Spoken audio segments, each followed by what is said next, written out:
আসসালামু আলাইকুম স্যার, গাঞ্জা সহ দুইজনকে আটক করছি স্যার। ভাই তো আমরা তো 100 টাকা লইলাম, ওইটা টসটা করা বৃষ্টি পড়তেছে, যাই ভাইয়ের লগে দেখা দিই। আরে ভাই এখন দে আপনার কাছে তো আইছে, জলদি দেন জলদি দেন।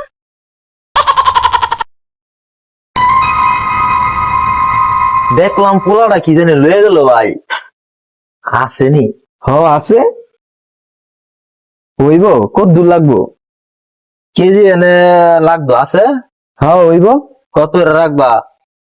40,000 টাকা চাইব। আসসালামু আলাইকুম স্যার, গাঞ্জা সহ দুইজনকে আটক করছি স্যার। কত জানি কইছিল?